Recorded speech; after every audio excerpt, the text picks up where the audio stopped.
More than 5,000 homes, businesses, and churches were damaged in St. Louis by May's tornado, and many of those buildings are made of brick. Skyrocketing prices and demand stress the importance of preserving that history. New tonight, 5 News Side's Laura Barcheski shows us the effort to rebuild St. Louis brick by brick. Mike and Kelly, bricks are part of the identity of the city of St. Louis. They're also the reason these homes lasted for generations of North St. Louis families. Since before the Civil War, St. Louis was known as a brick city. If you think of the big bad wolf blowing the chimney down, you're probably picturing a red brick chimney, and those are St. Louis red bricks, basically. We paved our streets and built our businesses and homes with iconic red bricks for hundreds of years. St. Louis has wonderful examples of brick architecture that are still standing that you don't necessarily see in every city. At the National Building Arts Center, they've preserved thousands of bricks. There's about 300 and something on the easels here. Through research, they learned there was a time when brick masons would actually make the bricks on site of the house they were building. History professor Michael Allen says this was possible because the city sits on what's called a syncline. It's basically just a pocket of really great red clay that is in the southwest part of the city under Dogtown over toward the Grove.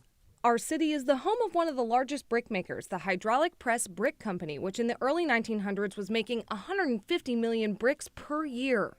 And most of the brick today is not made to be structural in the same way. It's a face brick, a veneer brick. But this brick that was made was extremely hard, dense, water resistant, and held up very well over time. That's until an EF3 tornado with 150-mile-an-hour wind speeds knocked many of them down. Every time I go to someone's building, I'm learning more and more how people were underinsured or not insured at all, which is disheartening. Natalie Hughes, also known as the Brick Lady, is on the ground to help pick up the pieces. We're handling each brick one by one, determining if it's good or bad. Some simply cleaning, some just won't handle the cleaning. We have to get rid of it. So we were able to even utilize some of the half bricks. And right now, brick is like gold. We've gone from paying $250 for a pallet to $500 in a blink of an eye. The demand has gone up so much that people are trying to steal them from other destroyed homes. And there's been an epidemic in stealing brick, most of that in the early 2000s in areas like Jeff Vanderloo and St. Louis Place and the Ville. So a little kind of overlaps with the tornado territory, but some of the areas west of Grand especially didn't really get the brick thieves until now. The Brick Lady says here on Aldine Street, it's fine. We're going to make do with what we got, Bo. Residents have been able to protect their bricks. Most brick walls are either 2 wide or 3 wide. That's 2 courses or 3 courses thick. And blocks on the inside. Depending on what it is, that wall was only 2, so I could use 4 by 8 blocks in the back. Leaving the walls stronger than they were. Go.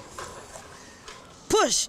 To rebuild this home, they have to use a stronger mortar and will shore everything up, even if it means removing some of the older bricks. We put a string on the wall from end to end, and in the middle, it'll show you any variations. If the wall is shifted, if it's too far out, if it's too far in.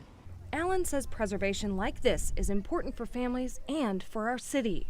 We have the chance to conserve this architecture now in our lifetime, pass it down, understand it's a treasure and bestow it to future generations, or let it be lost. Now, realistically, a lot of things are going to have to be demolished. So it's a heartbreaking moment. But one of the best things about brick is it's very resilient. Just like the people that live and work behind those carefully placed walls.